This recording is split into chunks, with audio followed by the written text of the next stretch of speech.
You guys are live. Okay. Thank you, everybody, for coming. We appreciate it.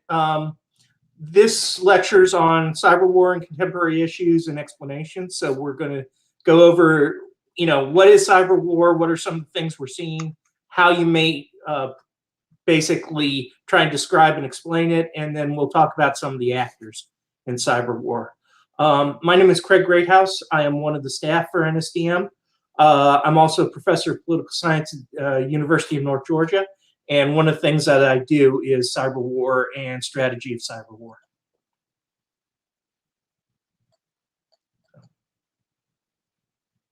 Mark, do you want to introduce yourself? Oh, sure. Sorry, I'm Mark McDonough. I'm NSDM co-founder, retired U.S. Navy captain, 10 years active, 20 reserve, spent 12 years on campus at the Naval War College, doing primarily between the Naval War College and the Naval Warfare Development Command. And my name is Joseph Shelby. I am a software engineering senior manager at Cigna, working in privacy engineering and data security. And I've also taught a course on cybersecurity at Vanderbilt University. Okay. So we'll work through this, and as you got questions, you can put them up in chat, and we'll have an open question and answer towards the end. So one of the things that we start to look at when we talk about cyberwar is slide more. We're a nonprofit, and basically we're devoted to education. So, okay. We basically do games, panels. We've still got Origins left to go and finish out Gen Con for the rest of this year, and then we'll see what the schedule brings us for next year. So here's where we can be found and what we normally do: DragonCon, Gen Con, Origins, and of course our academic and other places that we presented. You can find us on our Facebook page, and that is the best one to do. If you send us a message, you will get a reply and it will probably be from Merle, one of our other staff members. So what we're going to talk about today, very quickly, we'll go through some definitions, a framework for understanding. We're going to hit some highlights for history since 2007. I'm not going to go through everything that's on the slides.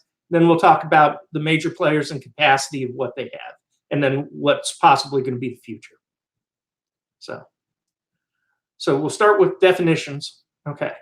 The definition that I'm going to start with is the use of network-based capabilities of a state or non-state actor to disrupt, deny, degrade, manipulate, or destroy information resident in computers or networks, or the computers or networks themselves. It can undermine the credibility of information within a society through the distribution of alternative information, through cyberspace that destabilizes government and society. The reason why this definition is important: cyberwar can be about how you manipulate information, or how you attack information, or how you screw up a society. Cyberwar is not about destruction mostly, it's about disruption. So that's one of the big things when we talk about definitions of cyberwar is that. When we talk about information manipulation, and we'll talk more about this as we get into the actors and some of the history, this is not new.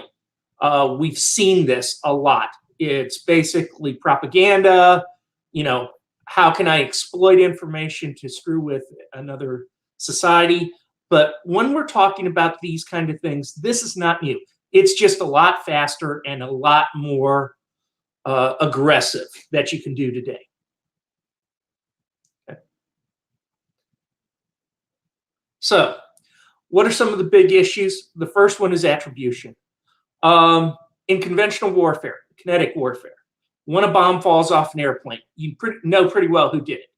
Even when terrorists attack, have a pretty good idea who did it fairly quickly. However, in terms of cyber, finding who did it is the big thing, because you can hide your tracks. Some states may not want their tracks to be hidden. Others, it makes it very, very difficult. Why do you need to know who did it? So you can react to them. If you cannot figure out who did it, that's a problem. So, that's a huge issue with cyber, is who did it, and can you prove it well enough to react?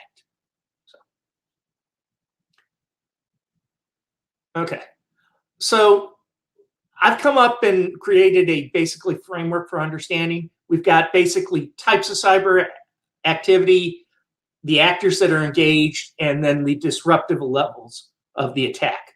And the reason I put this up here is so we can get some clarity when we can strip away some of the extra information. There's a huge amount of stuff out there, so it's easier to come up with some framework for analysis. And that's all this is. Okay. So what type of cyber activities? And it's basically directed towards the ends of whatever actor is trying to achieve. So when we start talking about the ends or goals, you know, what are you trying to do? What is your outcome? So, okay. So the first and lowest level, and this is the easiest, cyber vandalism, changing somebody's website, putting up your own logos on somebody's website. This has been done a lot over the history of the net. It is a form of information manipulation. It's very low end. The next one level up, and this has become much more aggressive recently, is that of cybercrime. Cybercrime is usually not done by states. However, there are some states that do that. We'll talk about them later. But this is about money. Can I extract money? The next level that you can classify cyber activity as is cyber espionage. So espionage has always existed. We just do it in a different way now. You still have HUMID and SIGNET and everything else, but this is a new form. The next three are basically, I'm trying to disrupt whatever my target is. The first one is limited disruption. I'm trying to screw with them a little bit, but not too much. My next one up is a cyber assault. I'm trying to roll back their capability. I'm trying to screw with their ability to operate for a longer period of time. It could be in one sector, it could be in multiples, okay? And the last one is I'm trying for a massive, you know, cyber attack. I'm trying to knock that actor down. Now, it may not be forever, but long enough to do whatever else I'm planning. So if I use that just in combination with a kinetic attack, I want to roll them back far enough to allow my kinetic attacks to then come in and really cause the destruction. Cyber isn't going to cause the destruction. It's going to cause disruption. How long can I keep that disruption up? And that becomes a question. How fast can a state react? Types of groups that we're seeing. Individuals, you have the 13-year-old kid out there that figures out how to do something.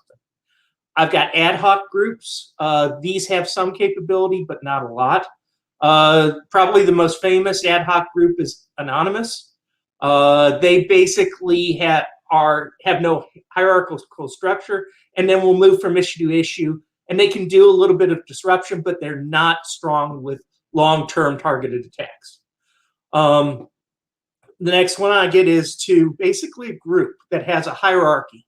So a criminal group where I've got a leader, where I've got underlings, where I've got basically a goal they're trying to achieve. We're seeing this now, especially with groups related to cyber crime. Private industry has to be up here. When we talk about the capacity to engage in cyber espionage and other activities, certain companies around the world have more capability than most states. Microsoft can screw with a lot of people if they truly want it. Google could screw with a lot of people if they truly want it. And then the highest level is when the state or nation state gets involved. They can bring resources to the game that nobody else can. So the higher you go on that axis, the stronger the potential for that actor to be. Okay. And the level of disruption, all right, first one, you don't have any impact. You have them try, but it doesn't work. For example, when Anonymous went after Google over the WikiLeaks scandal because they cut off payment to WikiLeaks, basically they were trying disruption of service attacks, and Google kept Amazon kept flipping on servers because they do Black Friday. You could never take them down. Next level up, I get some disruption, moderate disruption, or I've basically created catastrophic disruption. So when we look at, say, the pipeline ransomware that we saw earlier in the Southeast in 2021, that would fall someplace limited, moderate type of impact. Okay. All right, I'm not going to go through all of these, but I wanted to give you an idea of some of the things that we have seen historically. I'll hit some of the highlights. We go back to all the way to 2003 is where a lot of people will start looking at cyber. And we got information basically that Chinese hackers got in and were stealing nuclear weapons designs and data from the air weapons station in China Lake. We know they went after DoD networks and NASA. So they were doing this more than 15 years ago. So their capacity to target has existed and has only expanded since that time. Okay. Some other ones. The big one where we really start to see it as much more of a threat, as much more of a warfighting domain, comes in 2007. And essentially, you have patriotic hacker groups supported by Russia, but not the Russian government, attacking elements of the Estonian government because they basically had started to pull down statues and other things that the Russians didn't like related to World War II. So you had significant denial of service attacks, basically targeting government and banking. This is the first large-scale one. Now, the patriotic hackers, they can be traced back to the GRU. Now, Russia says we didn't do it, and they're right, but the GRU was funding these types of groups, okay? So we're looking at stuff. 2007, we also see the Israelis disrupt Syrian air defense so they could bomb the Syrian nuclear facility. The use of cyber in connection with kinetic attacks. Basically, State Department email access, basically the PLA of the Chinese military, get it into the State Department. We see this a lot. They go after information, especially the Chinese. Okay. Next slide, Merle. 2008, the next time we see major connection between cyber and kinetic is in the state of Georgia, basically around South Ossetia. You had Russian nationals and you had the Georgian state government basically the Russians were worried about them, not really, but that was the pretense. You had a significant cyber attack that preceded the military forces of Russia coming in. Now, was it a perfect use? No. But what we saw was a very aggressive use that rolled back the capacity of Georgia to communicate with other elements of its government while the Russian troops were active. Basically, Chinese hackers get into the White House. They're not going to find anything important in White House servers, are they? So, 2008, you get classified DoD and CENTCOM networks being hacked. Again, these are espionage issues, but you're losing a lot of information here.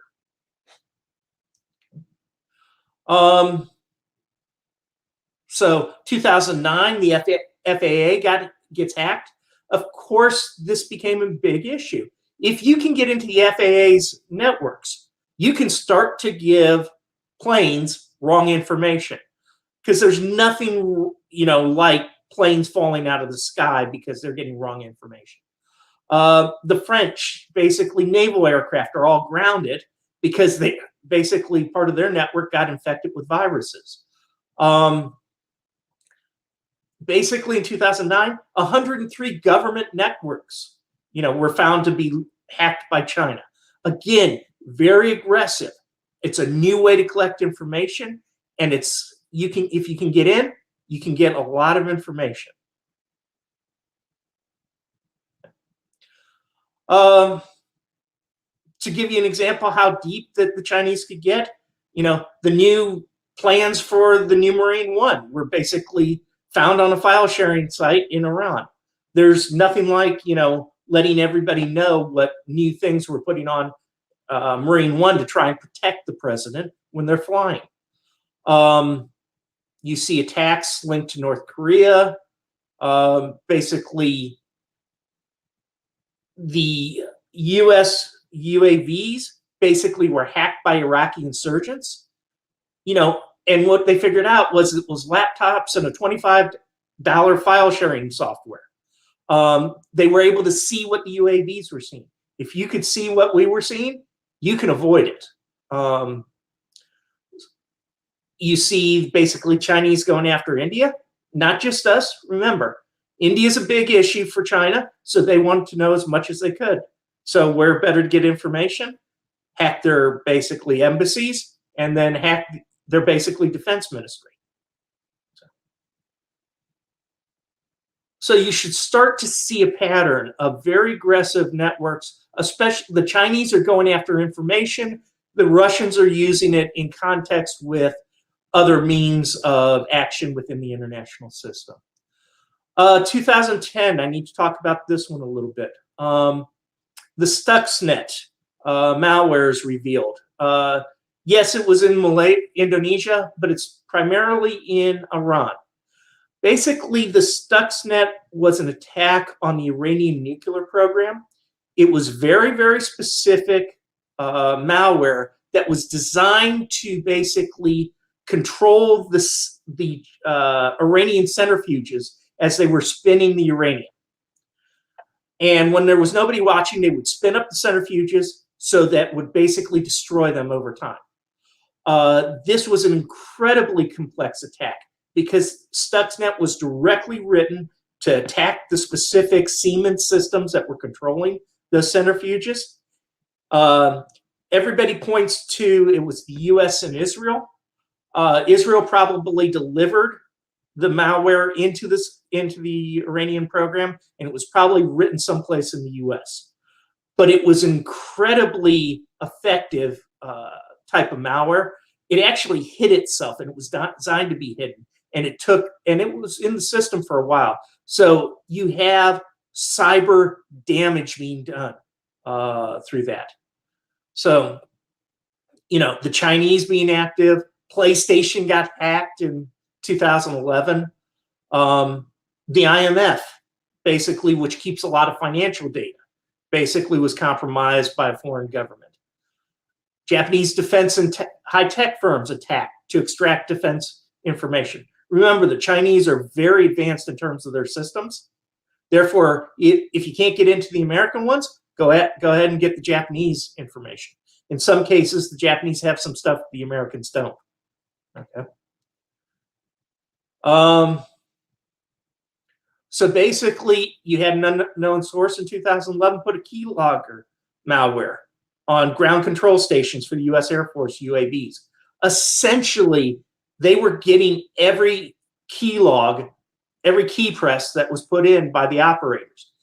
Now, what was problematic is it took them a long time to get that system completely clean and back under control.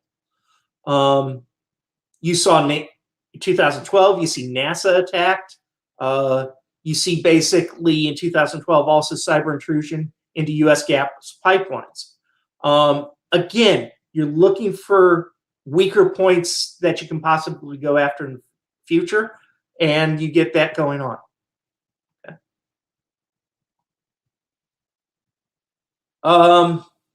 2012, Iranian oil production and control systems basically penetrated by external action. Most people think that one came out of the Israelis. 2012, we also see Flame. It's a variant on Stuxnet, and basically that was found in the Iranian oil industry and other Middle East countries. And the reason why that's so nasty is it was intentionally designed to avoid antivirus. You had to have a company go in and basically pull things apart line by line to find Flame. But that was basically an intelligence gathering platform. Most people think it came from the Israelis. There's probably some U.S. background in it too. Okay. All right. 2012, again, India loses, a lot of information as they get, their elite get their emails hacked, because nobody puts in, only non-classified material in their emails. So whoever got into those systems got a lot of information. You basically see attacks coming out of Iran, probably in response to Stuxnet and Flame, targeting not only Saudi Arabia, but also elements in the US. Okay.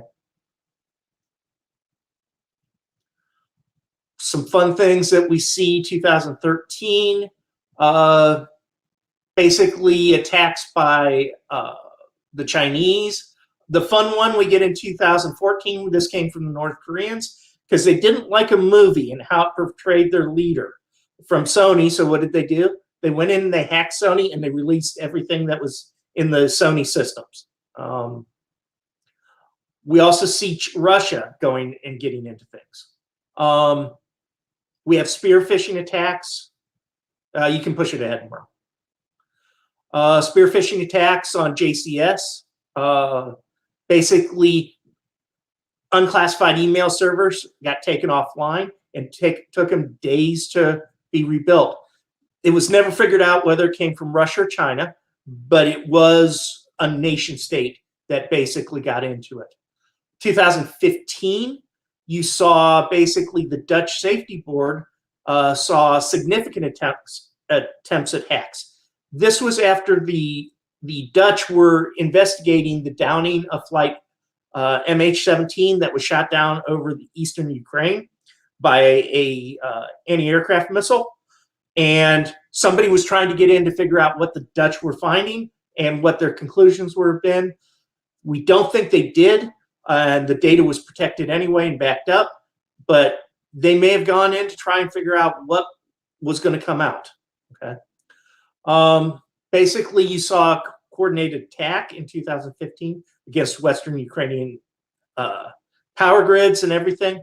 Now, it was fairly significant, came out of Eastern Ukraine, but probably also came out of Russia as well. But while they tried to take these grids down, the Ukrainians were able to bring things back in 3 to 6 hours, which is actually fairly impressive for the attack that they underwent.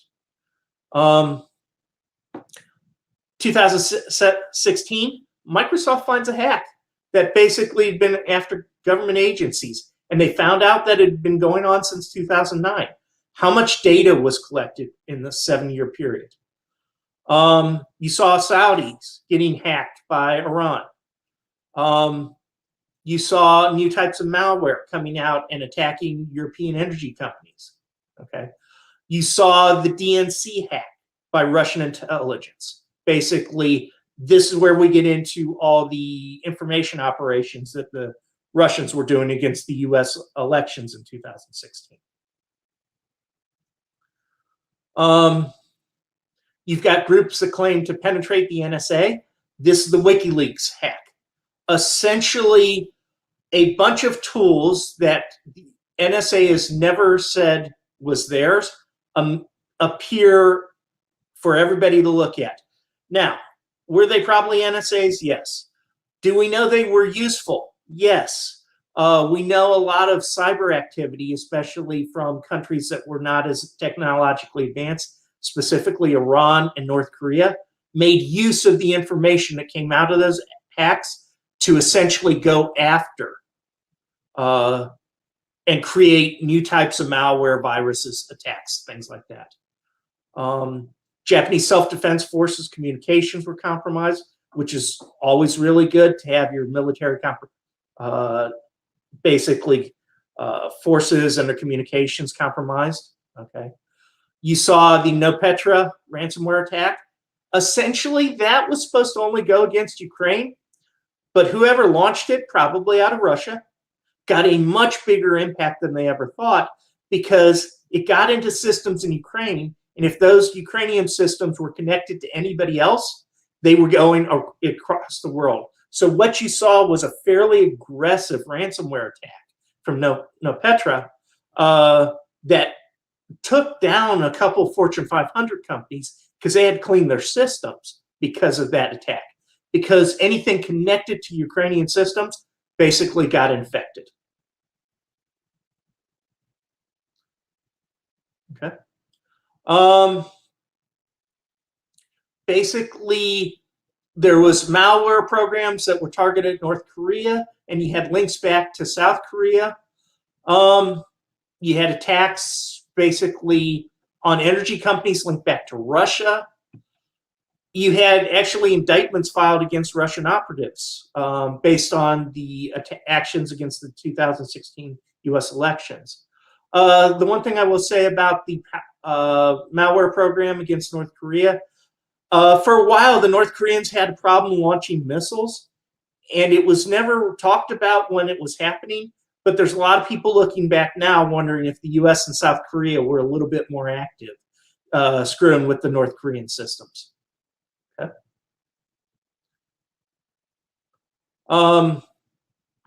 Basically, 2018, you see the US being very visible. US Cyber Command basically targets Russian operatives ahead of the midterm elections. You saw the US being very, very aggressive, rolling back known Russian troll farms prior to the US election campaign in response to what had happened in 2016.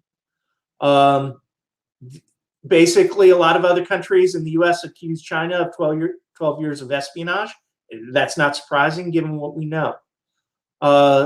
Russian hacking groups went after European election security groups, and we basically found the Chinese and other places, stealing more information.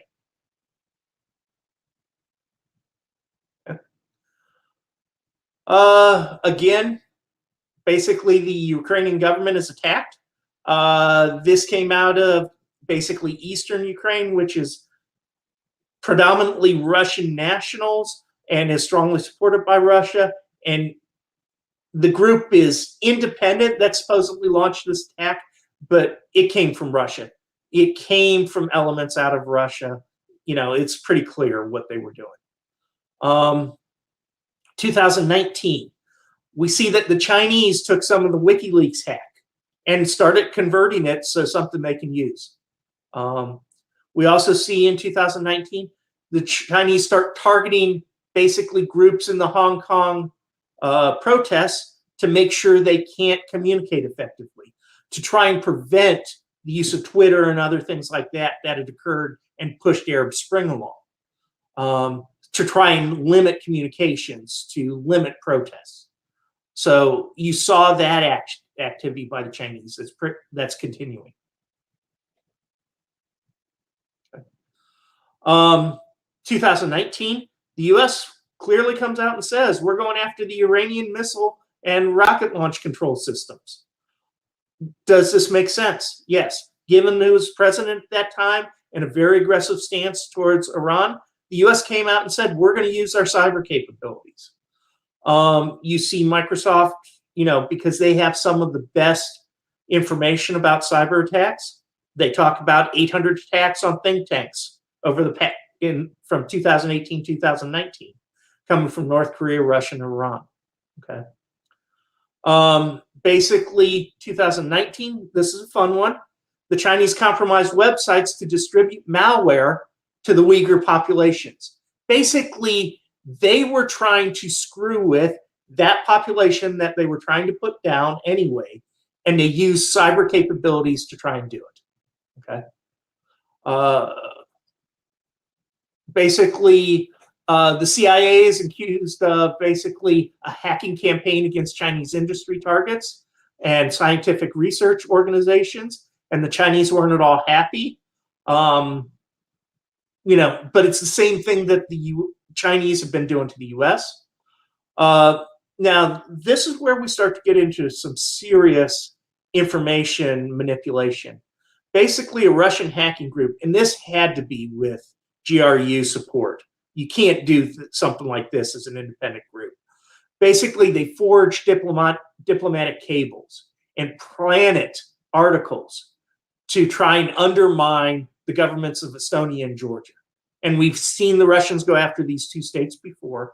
But when you start to forge and create diplomatic information and then release it, that's a very aggressive use of information warfare. Okay.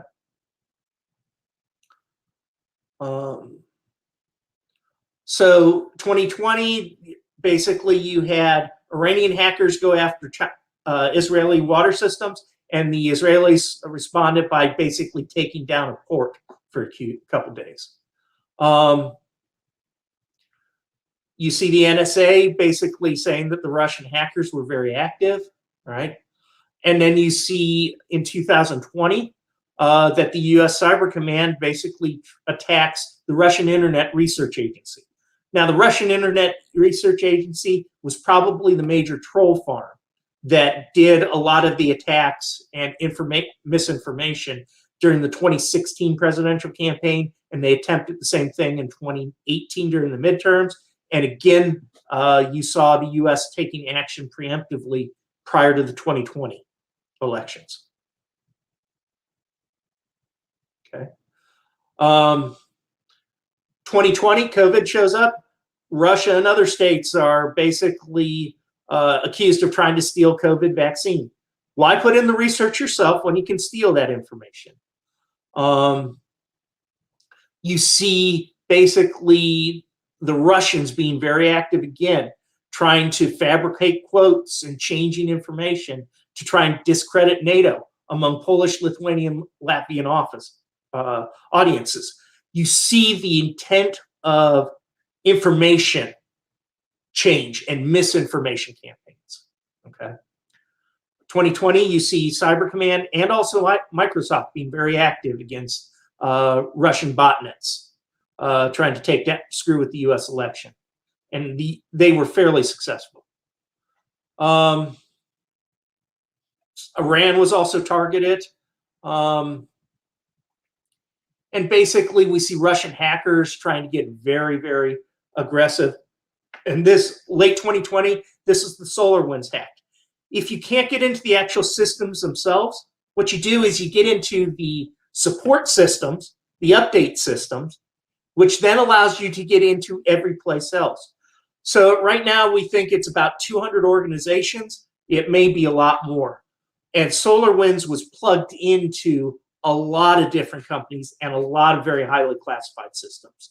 So whatever they were able to pull out, we're not quite sure, because I have not seen any reports on exactly how much data they were able to get, and you're probably not going to get a full report on that, at least publicly.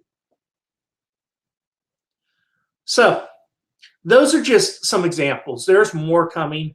If you print out a history right now of the major cyber attacks, I think it's about 63 pages long, and it's growing every month because it's become a tool. But that brings us to, how do you try and defend yourself, or how do you try to deter everything? And when we talk cyber, it's a very difficult issue to defend and deter cyber actors. The first thing is, how do you defend everything? Most critical infrastructure, most systems are not under government control, except in China. In the West, most systems are basically controlled by private corporations. They may not have the focus on security that a government would. So critical infrastructure may be at risk. Electrical grids, water grids. At one point, there was an estimation that about 97% of all U.S. government communications eventually pass through a civilian router. You have the U.S. government trying to protect its communications, but to get certain places, it goes through civilian routers. If you can get into those, that becomes an issue. So what do you defend? Can you defend everything? No, because if you try to defend everything, it's going to be a problem. Deterrence. A lot of people have argued, well, you make the threat. You basically say, if you attack us, we're going to come after you. The problem is, deterrence becomes very difficult as compared to nuclear deterrence or conventional deterrence in the cyber realm. One of the things that you have to be able to do is make a credible threat to deter an actor. I got to be able to tell them I'm going to be able to do significant damage. Now, if you've got nuclear weapons, it's very clear that you have the capability to do that. If you want to do it in a cyber way, you have to possibly reveal some of your capabilities. However, the second if you reveal your capabilities, people can start to plan to deal with them. The US has capabilities, but they don't want to show anybody until they actually have to use them. Because once you show them, then people can either use them against you or they can come up with counters to them. So the question becomes, does deterrence still work in a cyber environment? And the true answer is, I can't give you an answer to it. We don't know yet if you can make a truly credible threat, especially given the attribution issues. So let's talk a little bit about some of the actors, and we'll go through some of the big actors. We're going to focus on states because they're the ones that we can have the most information about and can do the most. When we look at the US has a goal of dominance, even though they don't say it in cyberspace. It perceives it as getting significant challenge from China and Russia, and we have seen that through the history. Now, we know that the US has significant capabilities to defend critical infrastructure, but it still has some very significant vulnerabilities. The attack on SolarWinds in late 2020, again, it illustrated how can you protect everything. The interesting thing about the US, even though we had the WikiLeaks hack and the release of what is probably a lot of older NSA tools, we don't know the US potential for cyber. We know a huge amount of money has been put into cyber, but we haven't seen the capability visibly used for the most part. We've seen some attacks. We've seen it against Iran. We've seen it against North Korea. We've seen it a little bit against Iran. We've seen it against Russian troll farms. But we haven't seen what the US can actually do. And the US doesn't want to show us for good reason. So we don't know what the US offensive capabilities are. Currently, the US is trying to plug holes. It's trying to protect state secrets, but there's a huge amount of holes. There's a huge loss of intelligence. There's a huge attempt by foreign influence. We've seen all this over the last 4 or 5 years very clearly. Okay. When we start to talk about the US, again, we don't know what we can do, what the US can do. There's guesses, but who knows? Remember, in some of the WikiLeaks data, people were surprised when they found out that the NSA could probably convert television speakers into listening devices. We know that the US, even though it's vulnerable, has very robust defensives. It is highly resilient. It can put stuff back online fairly quickly. We know that the US has strong capabilities between the NSA, CIA, and FBI, not counting private industry, right? What we have seen is over the last 3 years, the US has been much more aggressive and much more upfront about what it's done, especially against China and Russia. And we expect that to continue in the future. Israel, again, early adopter, but that makes sense for Israel. They look for every advantage they can get. They have very strong cyber structure. We have seen a high level of preparedness and resilience within the private sector. Part of that goes along with the Israeli mindset. They don't have the ability to retreat. They're in a very tight space, so they got to be very focused on defense and being resilient. It appears that they have sophisticated offensive operations. Stuxnet, Flame, and some other things point to very strong capabilities. However, these capabilities are essentially regional, right? Now, the one thing that's interesting about Israel, they don't tell you very much about their cyber capabilities as opposed to when they're engaging in use of their traditional military and the conventional military. So they're much more tight-lipped. We know they've got very strong intelligence capability. We know that they get a lot of information. We know they probably share a lot of information with the US, right? They're strong regionally, but not globally. They are very focused on their potential threats within region, okay? So they're active, and they have shown offensive cyber capability. Okay, China. China, most experts will rank them as second tier. They are not as strong as the US on the surface, but they've got huge growth potential. Now, where they are very advanced is they have a hugely extensive domestic surveillance and censorship system. So the Great Firewall of China is a real thing. They are very active with that. They try to control information coming in. They don't want what is being done to the US and other Western states being done to their system, because that would put their system at risk. Information and freely flowing information is not what the Chinese Communist Party wants. The Chinese have been most aggressive going after intellectual property and their state-on-state espionage. The Chinese are, it makes a lot of sense. Why try to build the capability you can yourself if I can steal a lot of the basic information and then apply it, okay? We think they have limited defensive capability, and they have some early stage cyber resilience. But remember, China's not as plugged in as Western states, so they're not having to basically try and defend as much.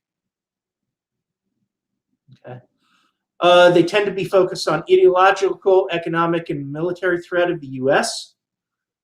They want to prevent the spread of US thinking, or Western thinking, via the internet. Again, the Great Firewall of China. They advocate cyber sovereignty. They don't want an international law-based element. They want their own approach. We know they're basically supplementing their Belt and Road policies with a digital Silk Road to open up markets to Chinese technology. Okay. Their cyber is focused on strategic impact, and they have disruptive cyber. All right. But they've tried to limit what they do with their cyber so nobody goes out and really goes after them. So they've done mostly espionage to try and limit the response they get in many ways. Okay. The Chinese cyber strategy, there is a book that was put out about how the Chinese, by a couple Chinese colonels, about how they think they're going to fight. And basically, they're going to incorporate cyber into every military activity. They're looking for information, domain is not separate, but it's connected to the land, sea, and air power. They want to basically destroy information systems that, could be a threat to them. Cyber is a part of their information war. If they're going to focus on creating information dominance, they want to be the state that the US is and being able to do things in the system. And they are aggressively pursuing that. Okay. Now, what makes them a little bit different from other countries, they will engage in preemption. I will attack before somebody else comes for me. They recognize they have vulnerabilities, and they're trying to deal with that, just like the Soviets did when they were getting their atomic weapons in the late 40s and into the 50s. They understand they didn't have that many. Therefore, they are on more hair trigger. They are willing to engage in a first strike to prevent their capability from being destroyed. Now, in order to fully do this, they're going to have to transform some of their military. They're going to have to put more tools in the hands of their military. And also, the one thing that they do have is very strong centralized control. Again, this fits with the Chinese state. So we're going to see advanced capability and increased capability from the Chinese. Okay. basically, I've addressed everything for this, so we can go on. All right, Russia. Russia's been incredibly aggressive, and they're not as reluctant as other states to hide that they're acting. We know that cyber is directly controlled by Putin and the president's office. So any major cyber attacks that come out of Russia, Putin has signed off on them. So we're not dealing with renegade actors. We're not dealing with somebody just going, well, we'll do this and not tell the boss. The boss is highly engaged. They are trying to use their offensive cyber to disrupt the policies and politics of their adversaries. Now, why is this important? Russia, yes, it's a great power. It's got nuclear weapons. But in many ways, it's got significant weaknesses. How do you compete with other actors which may be stronger? You try to basically create cleavages to limit what they can do. So we see them being very active and very aggressive with cyber. Okay. They focus more on information space. Basically, they're trying to achieve information superiority. You can see that in their attacks on elections. The US elections in 2016, 18, and 20. The attacks on basically French elections. We think they may have tried to influence the Brexit vote. We know they have tried recently against the Germans. So when we start to talk about these things, we see the Russians being very active against countries they perceive as threats. We see that they're very comfortable operating what is known as the gray area. Basically, it's not a war footing, but it's not peace either. Estonia in 2007, Georgia in 2008, Ukraine 2014 and 15, even Ukraine still going on today. So you've seen these very aggressive attacks, but again, trying to stay below the threshold of what's not going to get a big response. Okay.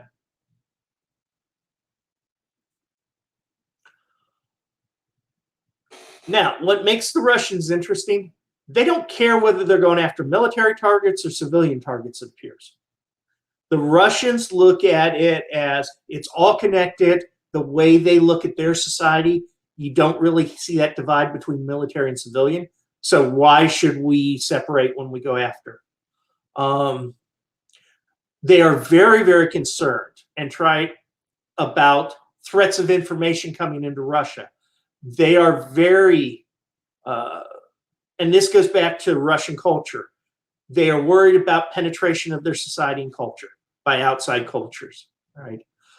They focus on controlling information and how it can get in, which is why you see very strong controls within information distribution within Russia. Okay.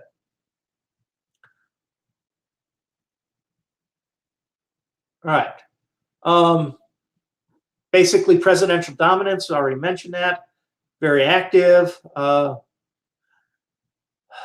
They use significant use of patriotic actors. Basically, there are groups that are controlled by Russian intelligence that are not specifically Russian groups or Russian military or directly controlled by Russian state, but they're controlled by Russian state. All right. And they've been very active to try and roll back social media because they've seen the impact of social media, Arab Spring and things like that, to make sure that doesn't happen to them.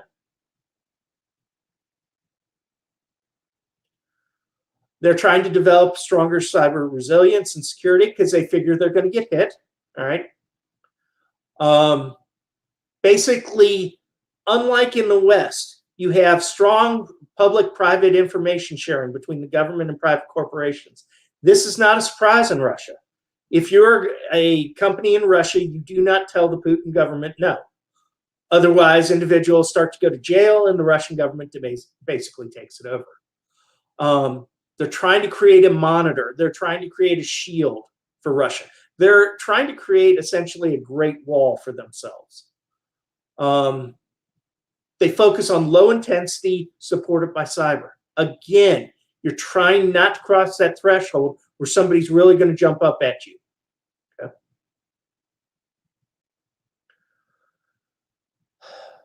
Basically, we've seen leaks of information relate to them. We've seen the insertion of fake information. I talked about that. They use trolls and they use bots to play in information and create discredited information. So they are actively engaged in information manipulation. Iran. Iran is a limited actor. Now, occasionally it steps out of the region to try things, but it does not have probably even the size or capability of Israel, but they've picked up some capabilities over time. It's focused on being intelligence and cyber war with its enemies, and especially this has really started since 2010. When Stuxnet hit them, they really started to prepare since then. They've been expanding their cyber capability, and especially to counter external threats. They understand that the Israelis have been aggressive towards them. They understand that the US has been aggressive towards them. They are also worried about the Gulf states. We believe that their nuclear program is more advanced than their cyber capability, but they're working hard to bring that up to par. All right, it's lower end on the cyber capability, and we think they lack sophisticated cyber operations. However, just like other groups and lower level groups in the world, they can be a pain. All right.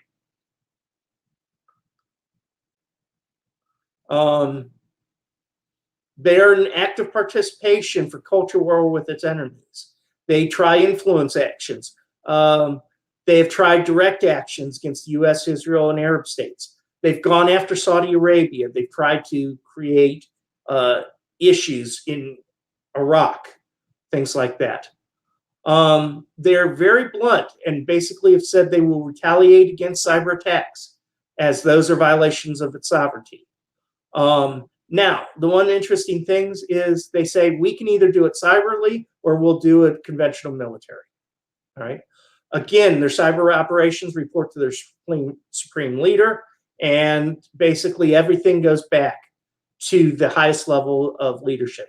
So Iran is not doing this at a lower level. The highest levels of their elite are controlling this and know what they're doing. All right. If we look at them in comparison to regional capability, they're behind Israel. Now, can they try to focus on Israel a little bit? But to this point, they haven't had much success. They don't have basically the technical sophistication, and they're limited in terms of their domestic capability to build it. Sanctions and things like that have hurt them. And a lot of countries don't want to give Iran stuff because, well, the Iranians, do you really trust them with stuff? Okay. The North Koreans.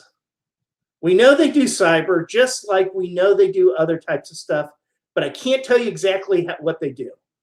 The one thing we know about them in looking at their history, usually when North Korea engages in cyber activity, it's trying to steal money.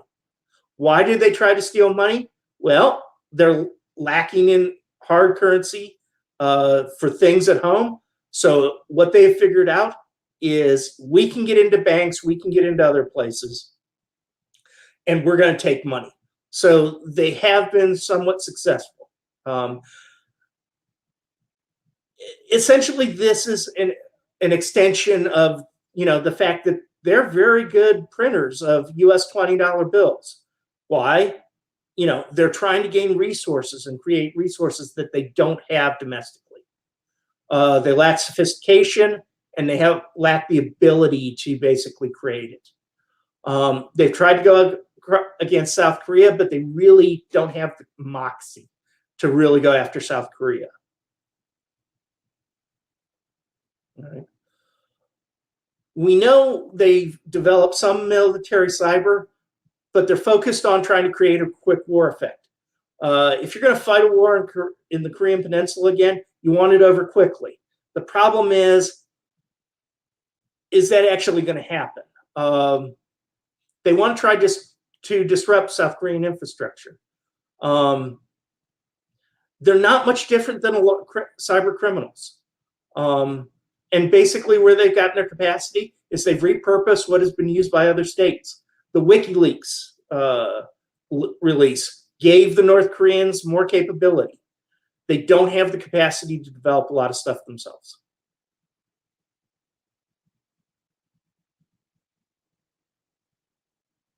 Okay. I think that's, anything else, Mark? Or I think that's it.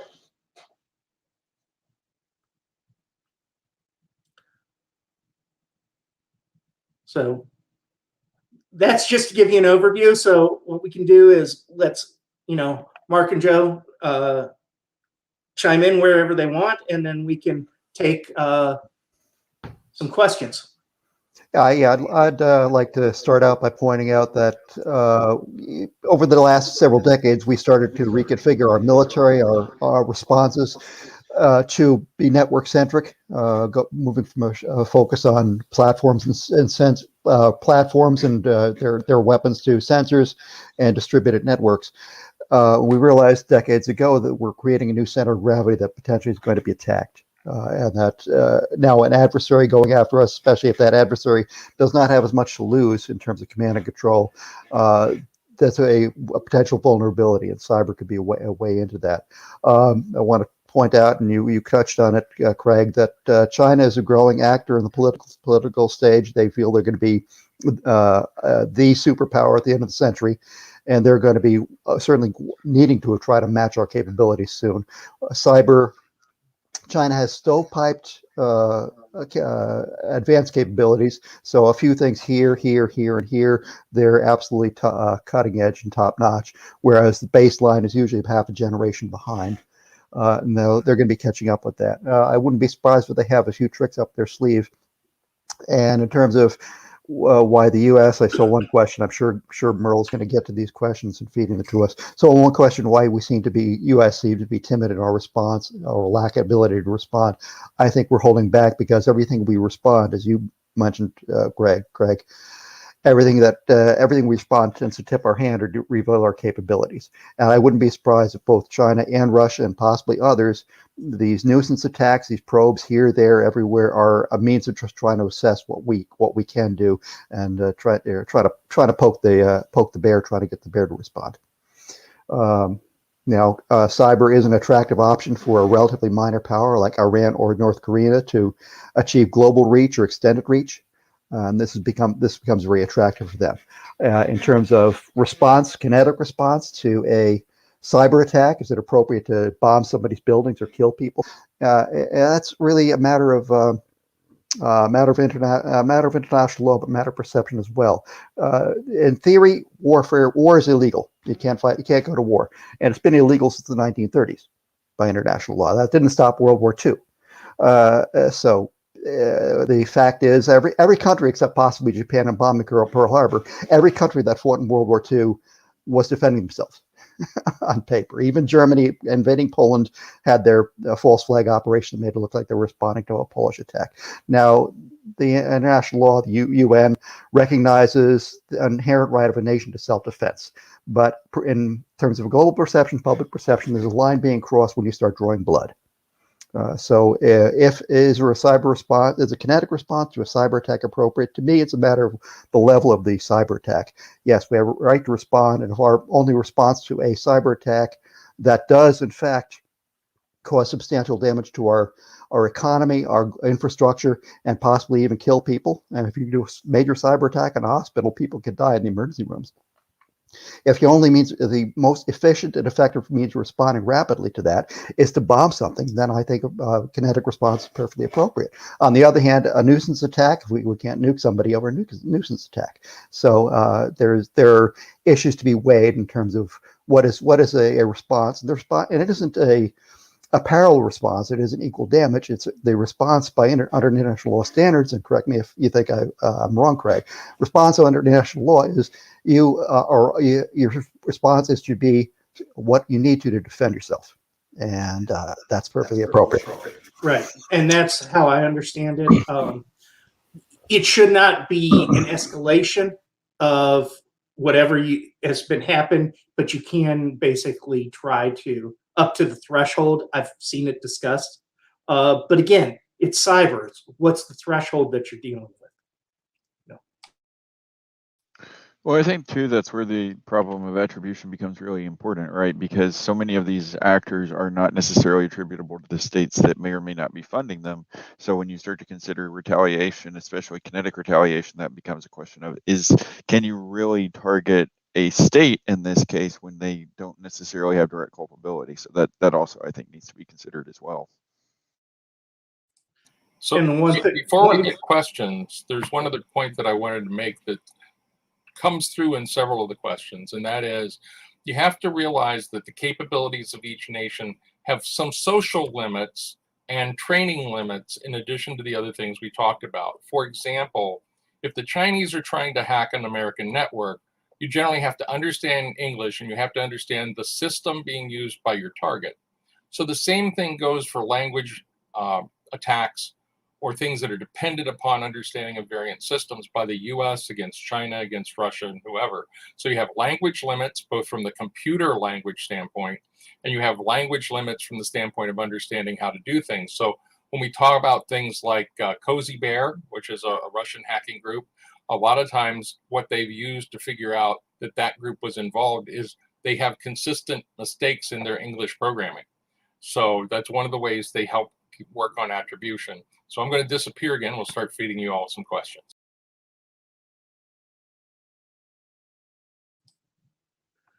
No, you don't have to basically notify. And this, remember, notification is an idea that came out of just war theory. You're talking hundreds upon hundreds of years ago. We're in a very different period in information age where stuff happens instantaneously. So, you really don't want to tell your enemy you're coming in many cases, especially if you're trying to get the impact you're trying, especially in cyber. We're going to attack you in your basically infrastructure and oil distribution. You don't really want to tell a country that you're doing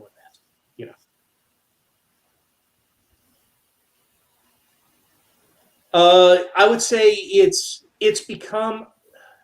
is part of just espionage in general, but because it has now become so pervasive and how much they've been able to steal. Mm-hmm. I treat it as a separate category in many ways. For the guys that study this stuff, that look at espionage, it's just another tool for them. But when you start talking about being able to hack into certain types of networks and get certain types of information, gigs upon gigs upon gigs of data, through in many cases, not having to have somebody physically there doing it. That's a different type of espionage than what we've seen historically. So yes, it would fall under the broad banner of espionage, but because of the approach, I set it aside and say that you have states actively engaging in this as a specific type of cyber activity.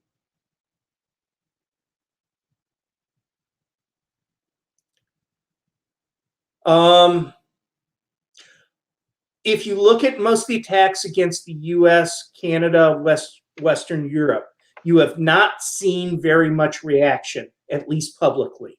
There may have been reactions that we never heard about or never made the news. But the US has tended not to tip its hand, like Marcus said. You don't want to show capabilities for a minor nuisance attack if you're trying to save things for when it actually matters. Now, depending on what the attack is and where it goes after, so like the Colonial Pipeline attack that we saw in early 2021, the ransomware, would the company have preferred it not to get out, that they got hit with a ransomware attack? Yes. It's really bad for business. But when you start losing gas distribution capability across the entire southeast of the US, stuff like that's going to get out. You have free press in the US, you have a free press in Japan, you have a free press in Western Europe. So stuff gets found out because people talk. So there could have been more responses, but you don't hear about it publicly. You know, those are going to be classified information or operations in many ways. Yeah, I think one of the major, at least from my experience, one of the only major times when that was actually really publicly acknowledged was in the 2016 election, right? You saw that event happen. You saw a very public response to that, but typically, to Craig's point, it's not something that's very, very widely discussed, because especially coming from someone who works in the cybersecurity community professionally. Goodness, sorry about that. One of the things that I can tell you personally, we don't often want to disclose things because those are vulnerabilities, right? Those invite other forms of attacks and things like that. So there's also a very real professional edge to this as well. Why would you want to publicly advertise, hey, this is something that exists in my network, this is something that exists in my systems? Usually you would want to keep that quiet, at least for long enough for you to mitigate whatever vulnerability had been discovered. So there's also that aspect of it as well to consider.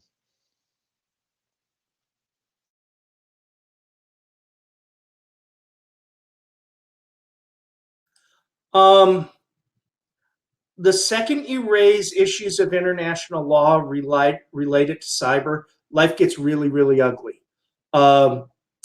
There is something called the Talon Manual, which was an attempt by Western international legal scholars to build international law related to cyber and cyber activities. However, Russia and China do not accept it at all in any way, shape, or form. Part of the reason is they don't accept, in many ways, the Western interpretation of international law. And remember, like Mark said, we haven't been able to, quote unquote, legally go to war since the 1930s. And that was enshrined again in the UN Charter. A lot of people have gotten killed in, wars and conflict since that. So international law, truthfully, there's not well-defined international law. There is not well understood international law. There is not well accepted international law. And you've got states that absolutely ignore it at times. So, international law is not going to be a savior in cyber. It's too effective of a tool for states to use.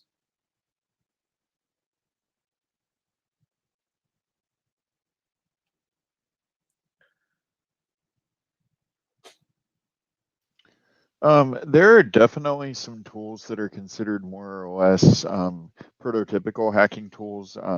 Netcat is one. There's shell scripts and things like that that are pretty popular. There's a lot of vulnerability scanning engines and things out on the internet. So Netcat would probably be the one that I would reach for. A lot of times, honestly, Nmap is another one that's really good. It really depends on the type of hacking activity that you're talking about. If you're talking about applications, for example, or if you're talking about networks. So the tools that I was just referencing are usually used more in network scans and things like that. If you're doing like password cracking and things, there's John the Ripper that's often used. It's very popular. Most of these utilities are going to be open source. So going out on something like DuckDuckGo to search for them is usually pretty easy. So if you know, again, the types of activities that you're going to be engaging in, usually it's a little easier to find those tools. I would also recommend, if you are going to start digging more into the technical aspects of cybersecurity and things like that, Kali Linux is a really good Linux distribution that has a lot of these tools bundled into it. And you can usually get that as like a virtual machine and install it. And then that gives you access to the entire tool sets that might be usable for those kinds of things. Yeah, I would point out there's a form of weapons proliferation in terms of cyber warfare. A lot as someone has success, usually generally private actors or neo cyber terrorists.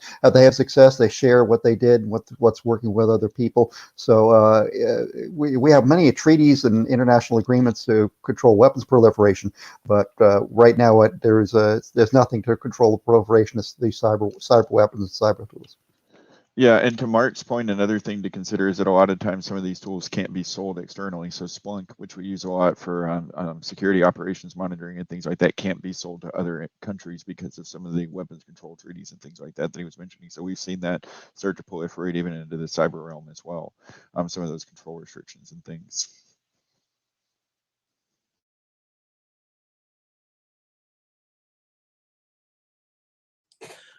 that becomes a political question, because remember, when we start talking about intervening in a dispute, say, if we'll use China as the example, either Hong Kong, the Uyghurs, Tibet, China considers that their basically sovereign territory, and they're basically domestic politics. They get very cranky, to say the least, when you start to try to say anything.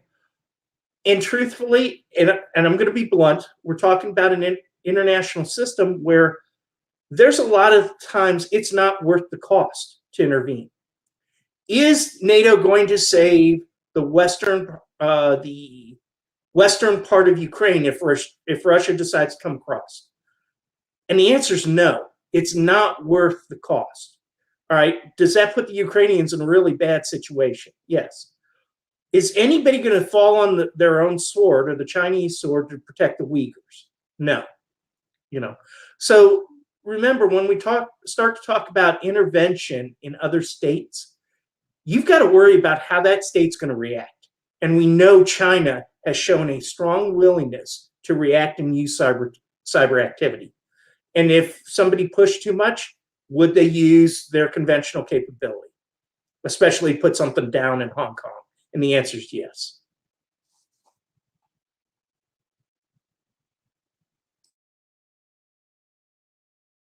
Say if there wasn't, we wouldn't need virus protection on our computers. But certainly there's cyber perfidy, and anytime you click on a website and your virus protection says you don't want to enter that because it may contain malware, we've seen that. Now, in terms of the Russians seem to be rather open in terms of, oh yeah, sure, we hit you. What are you going to do about it? But Joe earlier was talking about attribution, and that's going to be a real problem when you want to try to counterattack or take some countermeasures. And I could easily see in an escalating cyber conflict a lot of false flag operations. For example, I think if the United States and China started to push and shove each other in an escalating phase 0 of a conflict, I can imagine Russia covertly weighing in, trying to poke both sides and make it look like we're escalating. So I think there's going to be a lot of it in the fact that it's so difficult to figure out where the attacks came from was going to accelerate that. And to feed into Craig's point regarding, for example, using this as a humanitarian operation or as a low damage. Historically, we've been using economic sanctions, embargoes, other things to try to put pressure on an entity to behave themselves or perform in some way that conforms with what the rest of the world wants. And cyber attack is a relatively low damage way to start trying to put pressure on someone in order to, so you can do that before you have to start using bullets and bombs. Yep.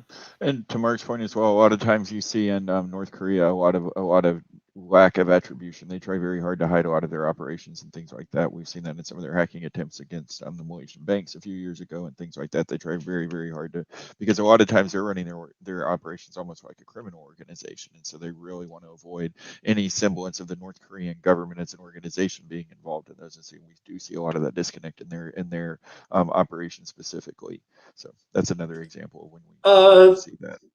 Probably the highest false flag attacks that we've seen have come in the last couple of years. I mentioned them briefly when we were doing the history. You saw the attempts at creating basically diplomatic cables that were false or changing information within them. That was targeted against Estonia and Georgia. You saw information manipulation directed towards Latvia, Lithuania, and Poland to try and undermine their connection to NATO. So we have seen that recently in terms of very public actions. So, and there's probably others that we haven't seen. Yeah.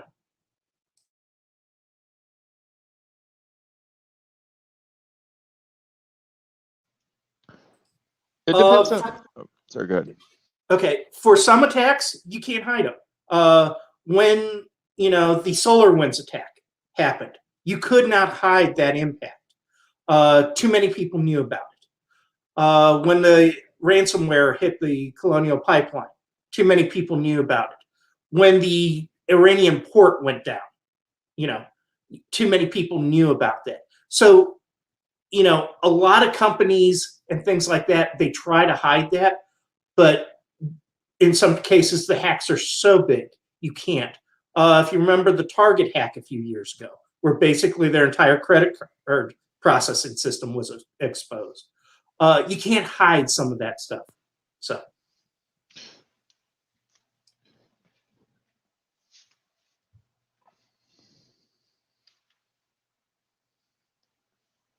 Yeah, and something to piggyback off of what Craig was saying, and similar to this as well, and we actually saw this a lot in the Stuxnet attack. So when Stuxnet was originally discovered, it was actually an accidental discovery by some folks in Belarus that were doing antivirus research, and they happened to get this sample of malware in their lab and started digging into it and realized that it was something that was very interesting and new, and that was eventually what led to the uncovering of the attack and everything like that. And so what we see a lot of times in those kinds of circumstances. So sorry, what we see a lot of times in those circumstances and things. Oh, sorry, I lost my train of thought. Go ahead, Craig. Sorry, I lost that. Sorry. Okay. In terms of some of the attacks, people find stuff. We just had a question: how do you attribute attacks? If you go back, and I'll give you the best case scenario. If you look at there was a report issued by every intelligence agency, or they signed off on it in 2017, and they laid out what they found that the Russians had done. And you saw a very aggressive linkage, and this was incredibly unusual. The NSA, CIA, FBI, and a couple other organizations all agreed and said, we saw the Russians doing this, here's our information. Now, they left out a lot of stuff, some of the classified stuff, but there's a public report that literally walks through, here's where the Russians are. So if you know something happened, can you find some of the information? Yeah. There's forensics guys in cybersecurity. Their job is to look for that kind of stuff, and they're trained to do that. So there's ways to find it. It's just some countries go through a lot of attempts to hide it, and they bury it under level after level after level to protect the attribution. Whereas the Russians, you know, they're not as concerned about it. So. Yeah, and sorry, I lost my train of thought a second ago. But yeah, going back to what I was saying earlier, one of the things that we see sometimes too are things like sloppy code, poor engineering. Some of these folks, literally from an engineering perspective, speaking from as someone who manages teams of folks that do these kinds of things for a living, I can tell you that in some cases, the malware, once it has been discovered, it just has bad mistakes and things in it. This was another thing that they saw with Stuxnet. And so that was another reason why they were able to sort of discern who was doing it and things like that. So not unlike what we've seen with other situations, sometimes these things go out of control. So that's what actually happened in Stuxnet. Was once this thing hit the world, once it actually got out of the lab and everything like that, it started running around like wildfire and became a much bigger deal. And we've seen this happen with North Korean hacks. I forget the one a couple years ago, the name of it, but there was another event like this where there was a targeted malware event, a ransomware attack, something like that, and it starts to actually promulgate beyond what it was originally intended. I think that was the NotPetya attack, yeah, the ransomware out of Ukraine that spread across. And so we do see that a lot, where someone just writes poor code and they don't go through good quality control checks and things like that. And so those kinds of things get really interesting when you start getting into some of the forensic sides of it. So I'm going to help with the next two questions because they're things I've done research on. The first one is, what kind of budgets does cyber warfare receive? And the answer is we don't know. We only know a subset of the budget. So for example, cyber warfare has two sides. One is offensive and one is defensive. The offensive budget, we certainly do not know because those are normally classified programs. The only thing you do see is in countries that share public information is the staffing level of the public parts of their system. Because in the United States even, there are large numbers of programs that hide funds in other programs in order to perform additional work that our enemies won't know about. The one thing we do know is that cyber weapons tend to be less expensive than real weapons because a Tomahawk missile is really expensive, and a denial of service attack with DOS attacks is maybe $200,000 for the programmers to do stuff to target your systems. It's definitely not equivalent to conventional warfare, but it is out there, and we only see the tip of the iceberg in terms of funding. And then the next question is another one I have to chime in on. As a former federal systems manager, they're asking about the migration to cloud hosting. And the answer is it varies, and it varies widely, because the real issue is anything that's on the web and anything that it has some public accessibility.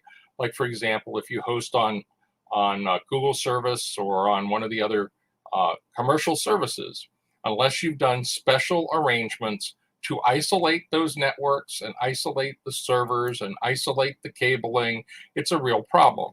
In the current world, it's very difficult to isolate any system from the internet. You can't have a hard fiber cable from Washington to San Francisco that's one continuous line and nobody gets to touch it.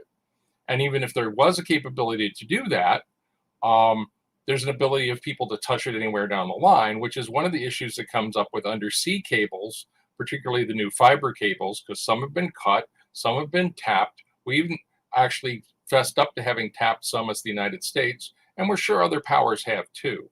So I wanted to be sure I chimed in on those, and now I'll go hide again.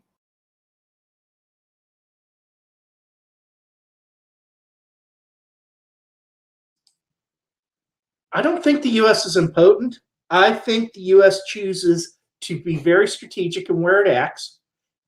If, from what we saw of the NSA leak at WikiLeaks, those were older tools. A lot of countries have taken and converted those tools and made active use of them over the last 5 years. We've seen that out of Iran. We've seen that out of Ukraine, patriotic hacking groups. We've seen that out of North Korea. The U.S. has chosen not to act publicly and not show our capabilities. Do we have capabilities? Yeah. Have we seen them a little bit in action? Yeah. Stuxnet was there for years before they found it.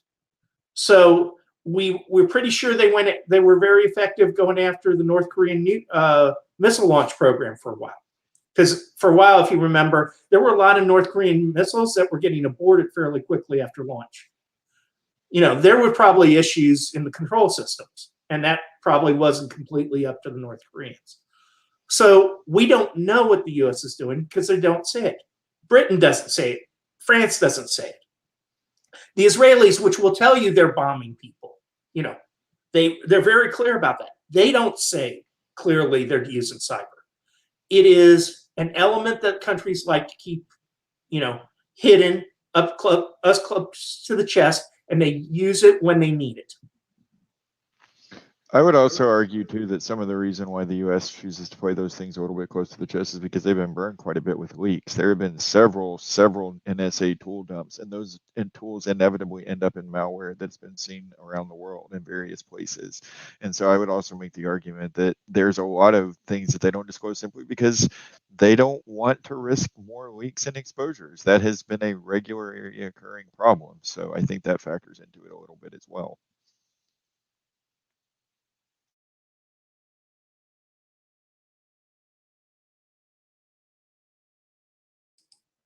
You know, there's the possibility of, you know, there's a debate in some of the literature. Can there be a digital Pearl Harbor? And there's a wide amount of debate about whether digital Pearl Harbor could happen. There's some people that say yes, but there's others that argue there's technical reasons. You know, you have to hit a lot of different types of servers. You have to hit a lot of different types of languages. You have to have a lot of information to collapse a lot of things very quickly. Is it possible? Theoretically, yes. Is it practically very difficult? Yeah. All right. But there's easier ways to screw up the internet if you want to do it. All right. There is a particular building in downtown Atlanta. If somebody took and put a car bomb in it, you would take down the entire Southeast because it's every router, major router system runs through that building, and you basically turn off, you know, the Southeast U.S. Right? There's stuff like that out there. So it's just one of those things. We're not, you know, there's the ability to really screw with stuff, but whether you can do a digital Pearl Harbor, I'm not sure. You know, There's also the fact that a lot of IP address space is still in DoD hands. So a lot of folks may not know that, but there is actually, and this actually was publicly reported a few weeks ago, maybe a couple months ago now, but quite a bit of IP addresses that had not yet been advertised to the public internet came online, and those were held directly by the U.S. government. So there is, potentially an argument to be made that there are systems and things out there that we may just not be directly aware of that are monitoring for these kinds of attacks and things like that, and trying to protect that space. Because again, without a publicly routable IP address, there's not a whole lot that you can do. So I think that may be factoring into it as well.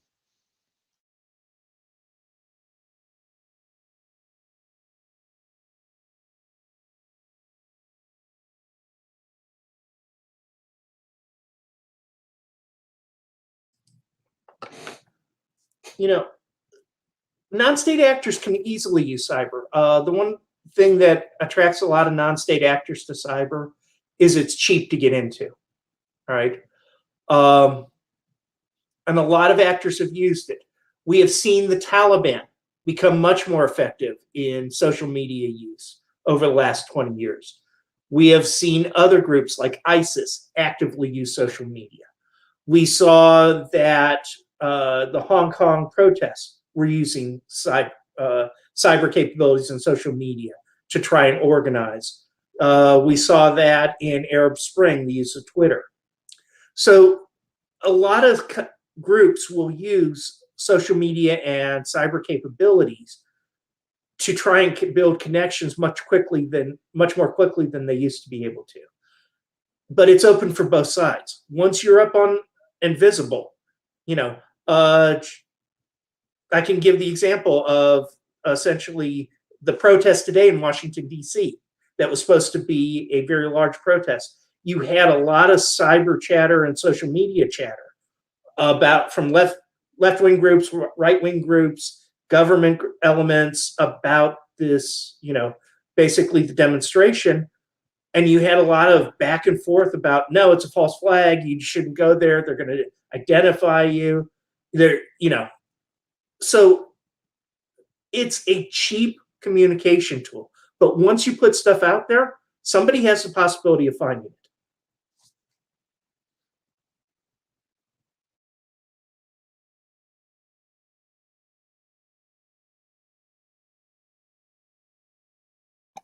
Thanks to everybody for coming. We're out of questions right now. So thank you, and please attend our other events here at Gen Con and upcoming at Origins in 2 weeks. We look forward to seeing you all again, either online or in person. Thanks so much. And again,